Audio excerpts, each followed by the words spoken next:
The chains of habit are too light to be felt until they are too heavy to be broken. That's not just a quote, my friends. That's a wake-up call. Because too many of us treat silence as a trick, as if ignoring someone will suddenly flip the tables. Let's get one thing clear. No contact alone doesn't crush anyone's ego. If it did, every man who disappeared would walk away a king. But here's the truth.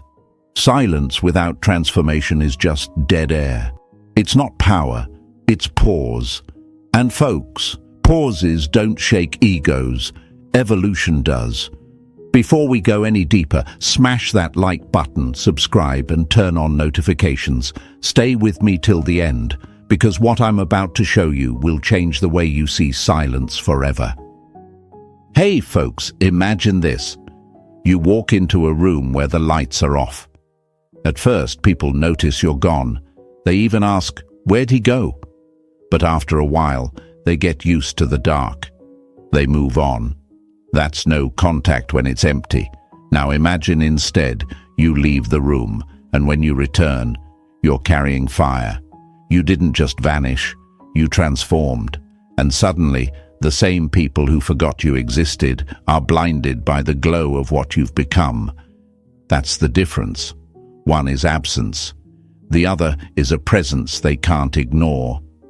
My friends, the lie most men believe is this. If I go silent, she'll realize what she lost. No, what she'll realize is that you did exactly what she expected. Silence is predictable. Silence is safe. And egos don't tremble at safe moves.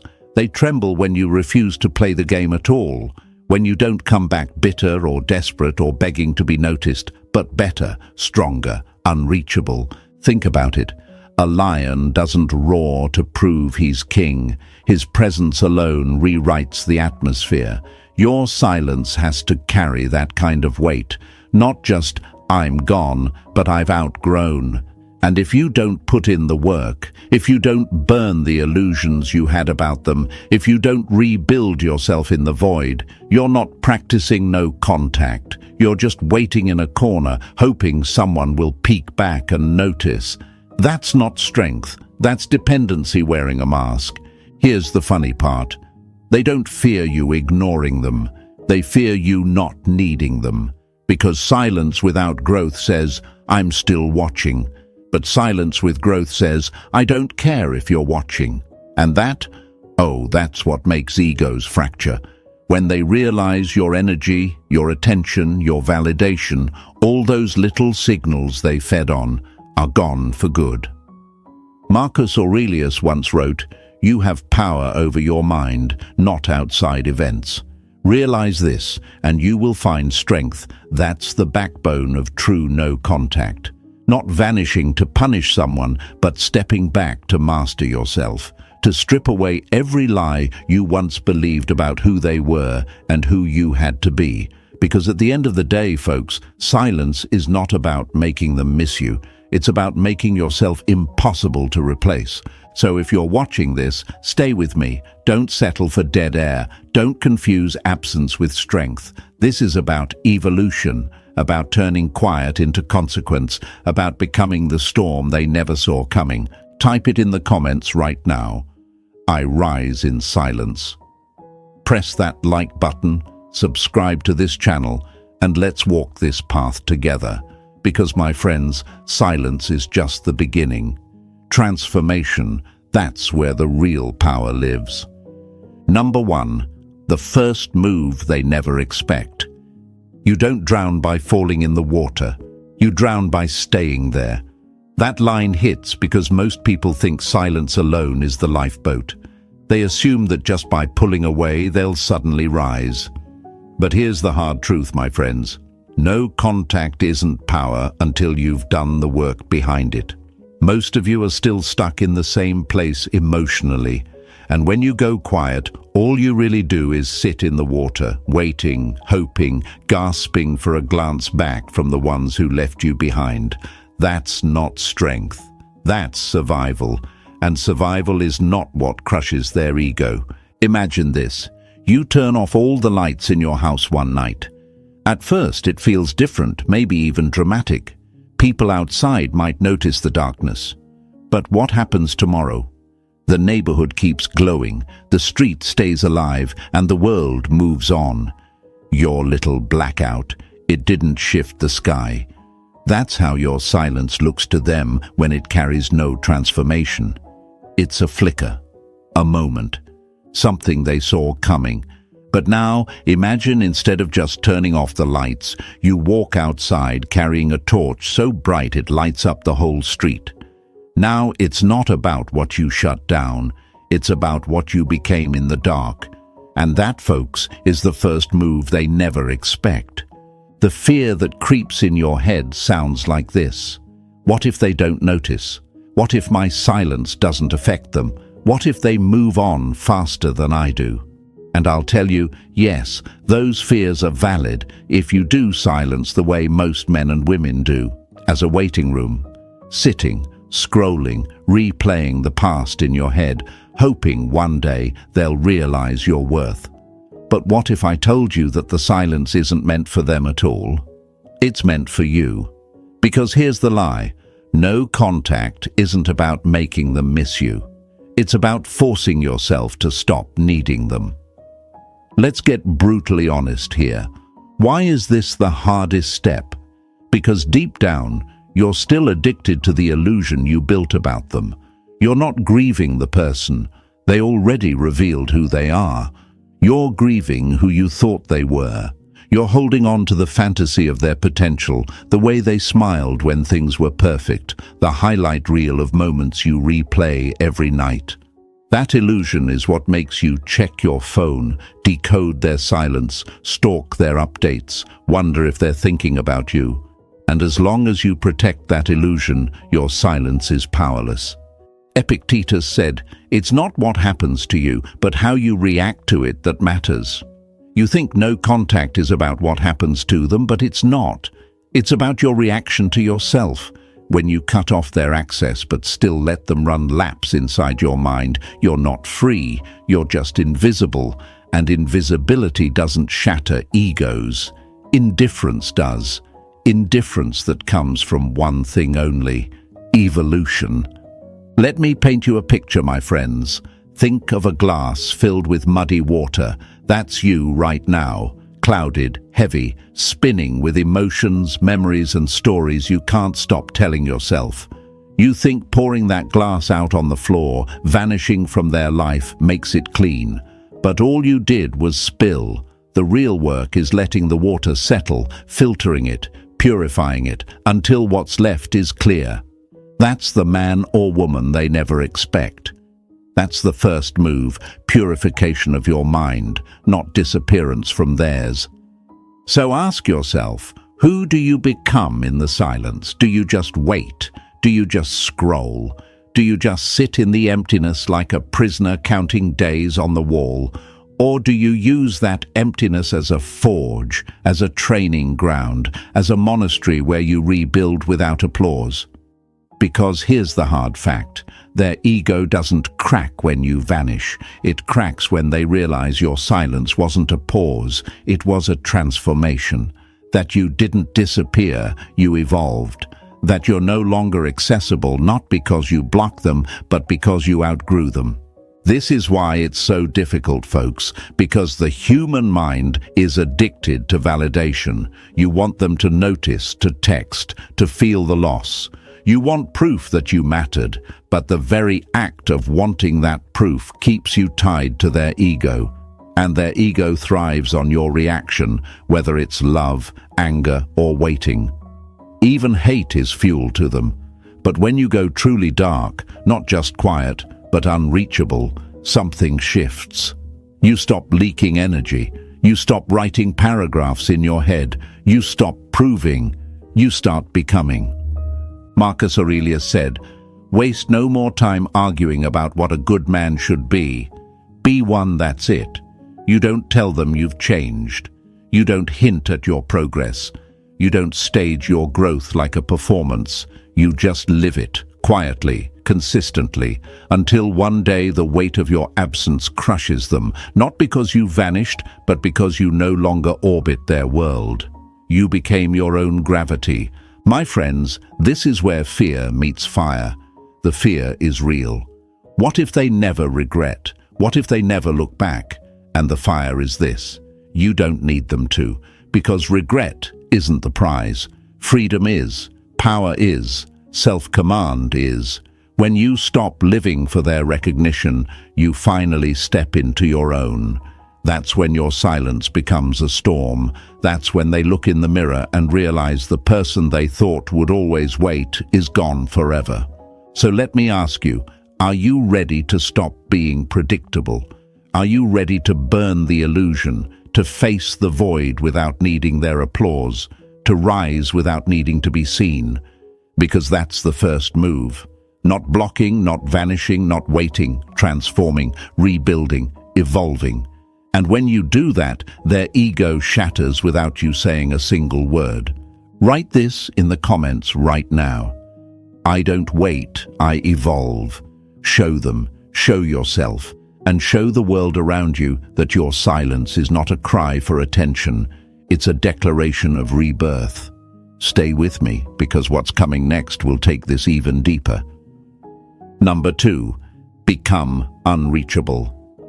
If you want to control someone, all you need is to be able to affect their emotions.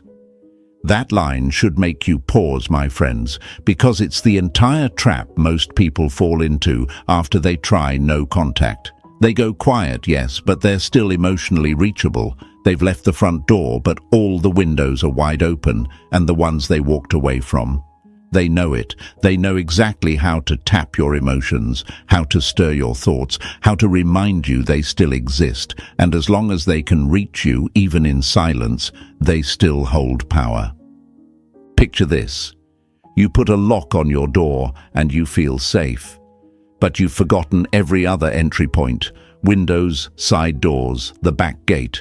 One night, someone slips right in, and you wonder how. That's what happens when you think blocking, deleting, or ghosting is enough. You may close the obvious entrances, but you never secured the real entry, your mind.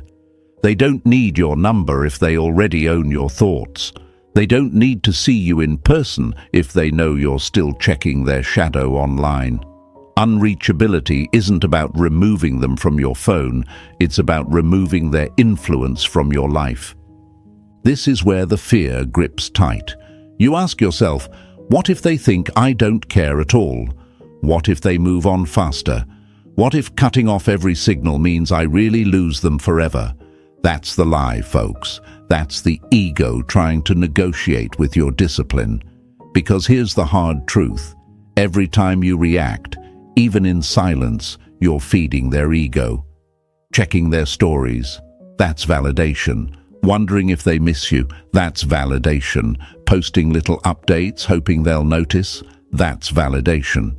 It doesn't matter if they never see it, you're still giving away energy, and every ounce of energy you waste on them is one less ounce you build for yourself. Let's get brutally honest. Some people don't need your love, they just need your attention. They don't care if it's positive or negative. They don't care if you praise them, argue with them, or hate them. As long as you're still reacting, you're still orbiting. You're still confirming their place in your universe. But when you become unreachable, not just physically, not just digitally, but emotionally, you snap the cord. You become the thing they can't access, can't provoke, can't control. That's what actually crushes the ego. Because power without access is just an illusion. Marcus Aurelius said, "You have power over your mind, not outside events. Realize this, and you will find strength." Becoming unreachable is claiming that power back. It's cutting the lines they used to pull you. It's no longer checking, no longer decoding, no longer playing hide and seek with your emotions. You don't need to block them for it to work. In fact, leaving the door technically open but never stepping back through is even more powerful. It shows you didn't just leave, you outgrew. Here's what they expect: silence followed by cracks. A story view here, a slip up there, a like, a message, a response when curiosity gets too strong. They expect silence as a phase, not a transformation. But when you stay unreachable, when you resist even the smallest hooks, that's when the questions creep in. Did I really matter that much to them? Did I misjudge the power I had? Have I lost access completely? And trust me, those questions cut deeper than any paragraph you could write, because their ego can't reconcile indifference. They can handle hate, they can handle drama, they can even handle begging, but not indifference. So, my friends, let me ask you, are you going to keep leaking energy to shadows? Are you going to keep feeding an ego that already walked away from you?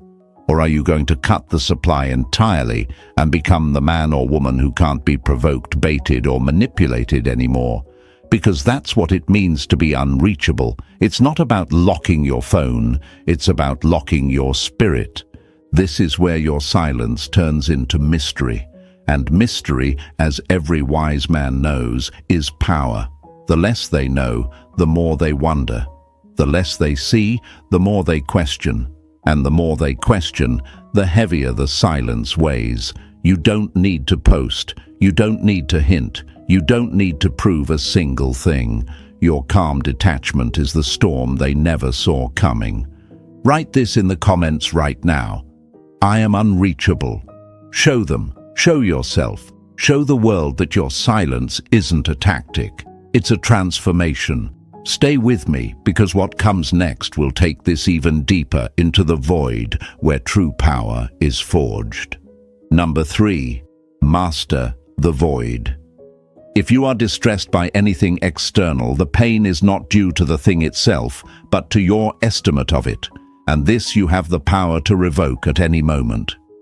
That's Marcus Aurelius, and it slices right into the heart of why most people fail during no contact. They can disappear from the outside world, but inside, the noise is deafening. They treat the void like a punishment, a waiting room, a countdown until the other person returns. But the void was never meant to be endured. It was meant to be mastered. Picture a man thrown into the desert at night. The silence is crushing, the sky endless, the air cold. At first he panics, he yells, he screams, he hopes someone will hear, but no one comes. Hours pass, his voice fades, and then something shifts. He notices the stars, he hears his own breath, he realizes the silence is not his enemy but his teacher. That's the void, my friends. Most panic. The wise endure, but the strongest, those who rise, they master it. This is where the fear kicks in. You start asking, what if they're out having fun while I'm here suffering in silence? What if they've moved on and forgotten me completely? What if I'm wasting my time waiting? Those questions are poison because they turn silence into chains. They make the void feel like a prison. But here's the lie. The void isn't where you're waiting for them. It's where you're training for you. Most people can't sit still. They fill their emptiness with distractions, with noise, with validation. They run from themselves because they're terrified of what they'll hear in the quiet. But a stoic man, a stoic woman, they don't run. They sit with it. They listen. They let the discomfort sharpen them. They let the silence strip away all illusions until only truth remains. That's why mastering the void is terrifying. It forces you to face yourself. No one to blame, no drama to distract you, just you, raw and unfiltered. Epictetus said, "Man is not worried by real problems so much as by his imagined anxieties about real problems." That's what the void exposes, the imagined fears, the lies you told yourself about what you needed from them, the excuses that kept you clinging to chaos. In the quiet, you see clearly. You see how much you gave, how much you begged, how much you accepted less than you deserved. And for the first time, you can choose something different. So what do you do in the void? You build. You take the silence and make it your forge. You train your body until the mirror no longer reflects the same weakness they once knew. You train your mind until your thoughts stop orbiting them and start orbiting purpose. You train your spirit until peace becomes your addiction instead of chaos. Every morning, every night, the void becomes your monastery, your gym, your battleground. You don't survive it, you claim it. Here's the truth most won't tell you. They expect you to fill the silence with waiting. They expect you to pace, to stalk, to ache. They expect the void to break you. But when you flip the script, when you use it instead of fearing it, that's when the power shifts. They can't understand how you're calm in the stillness, how you're glowing without validation, how you're unbothered in the emptiness. And that confusion, that quiet indifference, that's what shatters their ego. Because they realize your silence isn't weakness, it's strength they can't touch. Think about it, folks. The world is full of noise.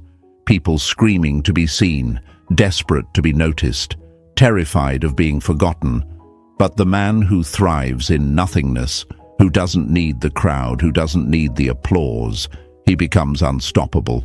His energy is rare, his presence is heavy, his silence felt louder than words. That's the one they never replace. That's the one they regret losing. So let me ask you, will you treat the void like a waiting room, or will you treat it like your training ground? Will you let the silence break you, or will you break through the silence? Because those who master the void don't just heal, they transform. They don't just move on, they ascend. Write it in the comments right now. I master the void. Show them, show yourself, show the world that your silence is no longer an empty pause. It's a forge. Press that like button, subscribe, and stay with me. Because this journey doesn't stop here. What comes next will cut even deeper. The silence is only the beginning. Number 4, the mirror effect. We don't respond to what people say. We respond to what they reveal about themselves. That truth cuts deep because silence, when done right, doesn't just protect you. It reflects them. You see, most people think strength is in confrontation. They want to send paragraphs, explain their side, force the other person to understand. But confrontation doesn't crush ego. It feeds it. The mirror effect, my friends, is different. It's not about screaming to be heard. It's about letting them sit with the weight of their own choices while you remain still, calm, untouchable. Picture this. Someone throws a rock into a lake. They expect ripples, they expect disturbance, but instead the water stays perfectly still, unmoved. That's the mirror. They expected drama, noise, reaction, but your silence reflects back the reality they created. It leaves them staring at themselves, with nowhere else to project blame. That is far heavier than any insult you could ever spit out. The fear that will creep into your mind sounds like this. But if I don't explain myself, they'll twist the story. If I don't speak, they'll think I'm weak. If I don't fight, they'll believe they won. And that's the lie. Because the more you fight to be understood, the more you show that their opinion still owns you. The more you write to defend yourself, the more you prove their presence still matters. The mirror effect works because you give them nothing to distort. No reaction, no explanation, no proof, just silence that reflects back their own emptiness. Here's where most fail. They think silence is ghosting, but ghosting comes from weakness, running, avoiding, escaping. The mirror effect comes from strength, staying calm, staying steady, refusing to perform. Ghosting says, I can't handle this. The mirror says, this doesn't deserve my energy. See the difference? One is escape, the other is evolution. Epictetus once said, if someone speaks badly of you, live so that no one will believe it. That's the mirror. Not defending yourself in words, but in the weight of your actions, your composure, your presence. People expect you to clap back, to get angry, to crumble. They expect chaos. But when you respond with nothing, when you give them only stillness, that silence becomes their consequence. Imagine them looking back one day, replaying every manipulation, every guilt trip, every test. They search for your reaction, but there's nothing there. No messages they can twist, no posts aimed at them, no emotional breadcrumbs left behind, just absence, just calm, just the man or woman they once underestimated, now living in peace they can't disturb. That absence, my friends, is louder than any confrontation. It doesn't just end the game, it makes them realize they were the only ones still playing. The difficulty here is patience. It's wanting to prove your side, wanting to correct the lies, wanting to be seen for who you really were. But every time you give in, every time you try to prove, you hand them control. Remember this: truth doesn't need your defense. It reveals itself in time, and the ones who matter, they'll see it without you saying a word. The mirror effect is trusting that reality is enough, that silence is sharper than rebuttal, that calm is stronger than chaos. And here's the twist: they'll feel it. At first, they'll mistake your silence for weakness, but as days turn to weeks, they'll realize it's not silence born of pain. It's silence born of growth. It's not that you couldn't respond, it's that you no longer need to. That realization cracks the ego deeper than any argument, because they'll know you didn't just walk away, you rose. And now the only thing staring back at them is the reflection of what they lost. So ask yourself, are you wasting your time trying to rewrite their version of the story, or are you strong enough to let your absence tell the truth? Because when you master the mirror, you no longer beg for understanding. You become the consequence they can't escape. Write this in the comments: I am the mirror. Let it be known that your silence doesn't mean defeat. It means reflection. They'll see themselves clearly, maybe for the first time, and when they do, it won't be you who feels the weight. It'll be them. And that, my friends, is power. Number 5, withdraw all validation. Almost everything will work again if you unplug it for a few minutes, including you. That's Anne Lamott, and while she wasn't talking about breakups, the truth cuts just the same.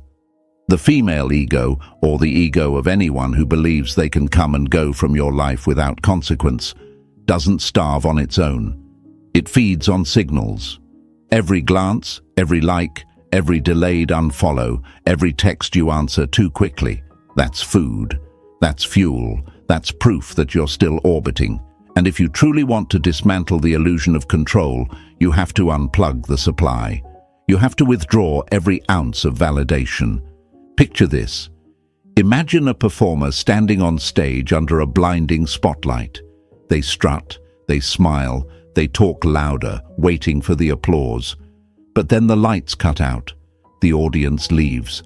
Suddenly, the performer isn't a star. They're just a person standing in silence, talking to no one. That's what happens when you cut validation. Without your energy, their stage collapses. Without your attention, their performance has no meaning. And trust me, that emptiness is far louder than any angry words you could ever throw. The fear you'll battle here is tricky. It whispers, if I don't react, they'll think I don't care. If I ignore them, they'll assume I've lost. If I stop proving I've moved on, they'll never regret leaving. That's the trap. That's the lie.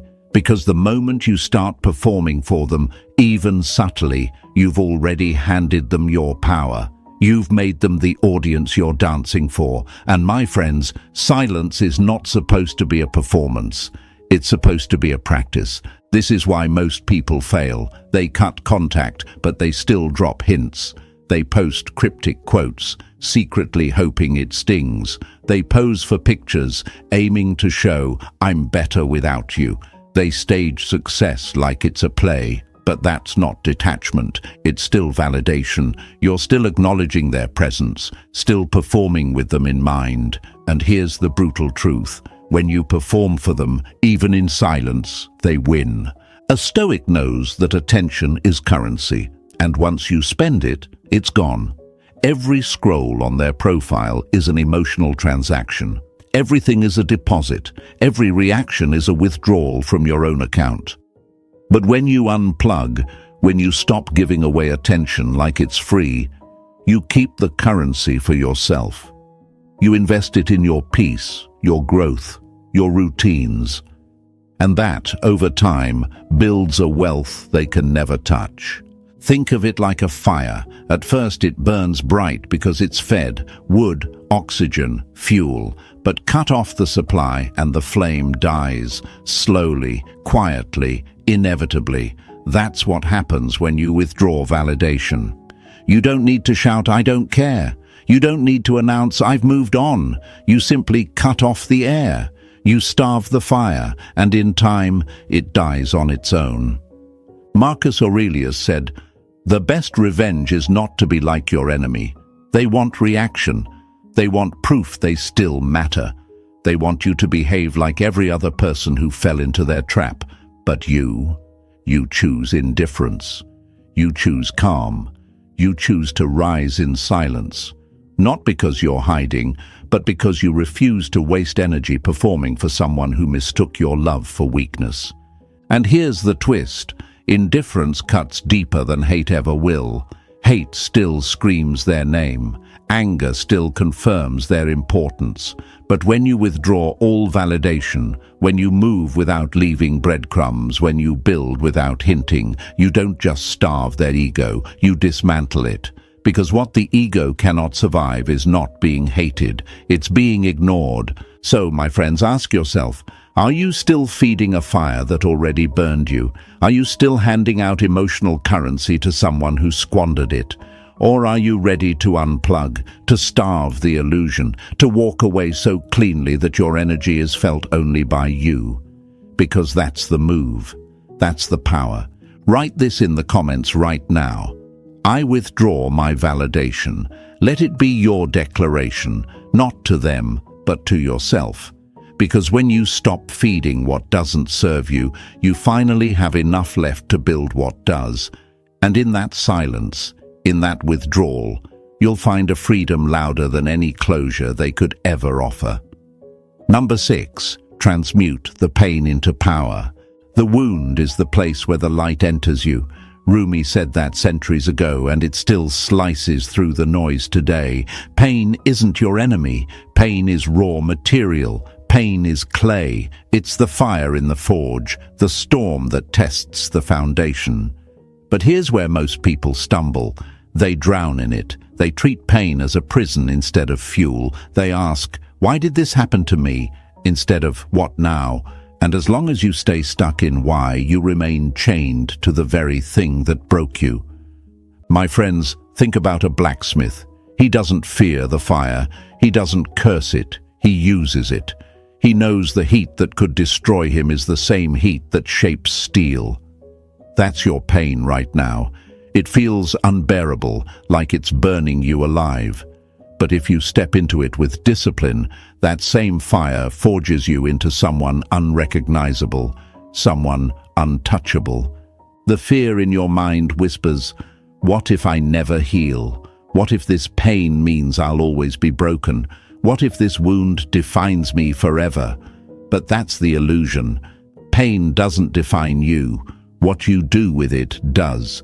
You can choose to let it rot you from the inside out, or you can choose to let it sculpt you into something stronger. That's the alchemy of suffering, the transmutation from victim into warrior, from broken into rebuilt. Here's the lie society sells you. Healing is passive. They tell you to wait, to distract yourself, to let time do the work. But time doesn't heal. It only dulls. You want a real transformation. You have to engage the pain, sit with it, train through it, build in spite of it, not to prove them wrong, not to parade your progress, but because pain is the one teacher that refuses to lie. It shows you exactly where you were weak, exactly where you tolerated less, exactly where your boundaries collapsed. If you're willing to learn, pain becomes your greatest ally. Epictetus said, "Difficulties show a man to himself. That's why pain is necessary. It strips the mask. It reveals who you are without comfort, without validation, without applause. It introduces you to the real you, the one buried under neediness, fear, and illusions. And when you meet that version of yourself, you realize you're far stronger than you ever believed. So how do you transmute it? You channel it. Every ounce of anger, every sting of betrayal, every tear, they become energy. Instead of pouring it into stalking their updates, pour it into your body. Train until you feel indestructible. Instead of wasting it on overthinking, pour it into your craft, your discipline, your purpose. Take the exact hours you used to spend chasing, texting, waiting, and build something in their place. That's the transformation they never see coming. They thought the wound would bury you. Instead, it planted you. Think of Michael Jordan being cut from his high school basketball team. Think of Steve Jobs being thrown out of his own company. Think of every great person who was betrayed, doubted, rejected. The pain that could have ended them became the exact fire that defined them. And now, when we look back, the betrayal is nothing compared to the empire it created. That's what's in front of you. Not just heartbreak, but a blueprint. Not just pain, but power. And here's the twist. They might have triggered it, but they don't get the credit. The fire belongs to you. The strength belongs to you. The life you build out of this wound has nothing to do with them. They thought they broke you, but really, they revealed you. They introduced you to the parts of yourself you'd never have met if everything stayed comfortable. And that, my friends, is priceless. So stop asking why. Start building from now. Take the wound and turn it into a weapon. Take the rejection and turn it into direction. Take the silence and turn it into discipline. And watch how one day the life you've built speaks louder than any revenge ever could. Write this in the comments. My pain is my power. Let it be your anthem. Because when you transmute pain into power, you stop being someone who was broken. You become someone who cannot be broken again. And that is the strength no ego, no rejection, no betrayal will ever be able to touch. Number 6. Transmute the pain into power. The wound is the place where the light enters you. Rumi said that centuries ago, and it still slices through the noise today. Pain isn't your enemy. Pain is raw material. Pain is clay. It's the fire in the forge, the storm that tests the foundation. But here's where most people stumble. They drown in it. They treat pain as a prison instead of fuel. They ask, why did this happen to me? Instead of, what now? And as long as you stay stuck in why, you remain chained to the very thing that broke you. My friends, think about a blacksmith. He doesn't fear the fire. He doesn't curse it. He uses it. He knows the heat that could destroy him is the same heat that shapes steel. That's your pain right now. It feels unbearable, like it's burning you alive. But if you step into it with discipline, that same fire forges you into someone unrecognizable, someone untouchable. The fear in your mind whispers, what if I never heal? What if this pain means I'll always be broken? What if this wound defines me forever? But that's the illusion. Pain doesn't define you. What you do with it does. You can choose to let it rot you from the inside out, or you can choose to let it sculpt you into something stronger. That's the alchemy of suffering, the transmutation from victim into warrior, from broken into rebuilt. Here's the lie society sells you. Healing is passive. They tell you to wait, to distract yourself, to let time do the work. But time doesn't heal. It only dulls. You want a real transformation. You have to engage the pain. Sit with it. Train through it. Build in spite of it. Not to prove them wrong. Not to parade your progress. But because pain is the one teacher that refuses to lie. It shows you exactly where you were weak. Exactly where you tolerated less, exactly where your boundaries collapsed.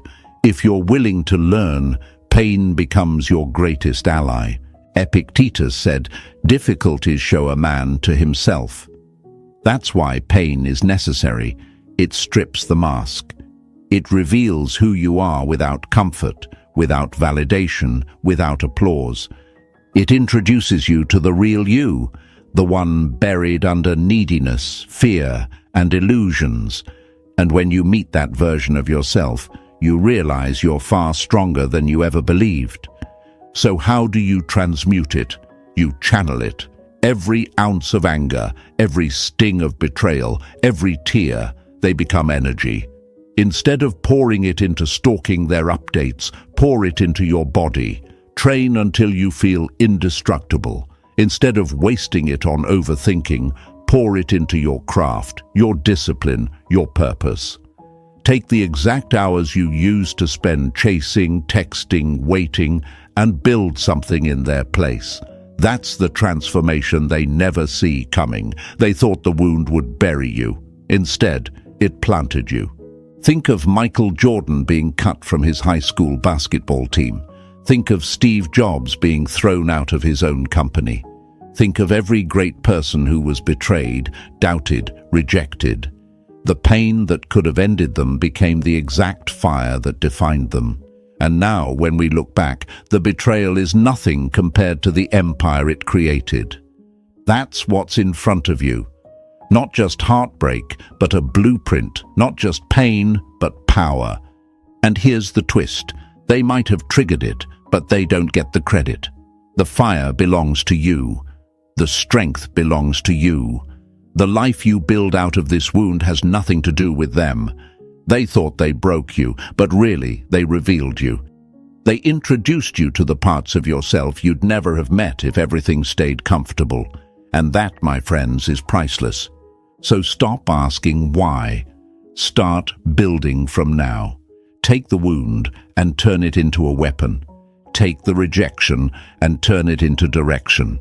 Take the silence and turn it into discipline. And watch how one day the life you've built speaks louder than any revenge ever could. Write this in the comments. My pain is my power. Let it be your anthem. Because when you transmute pain into power, you stop being someone who was broken. You become someone who cannot be broken again. And that is the strength no ego, no rejection, no betrayal will ever be able to touch.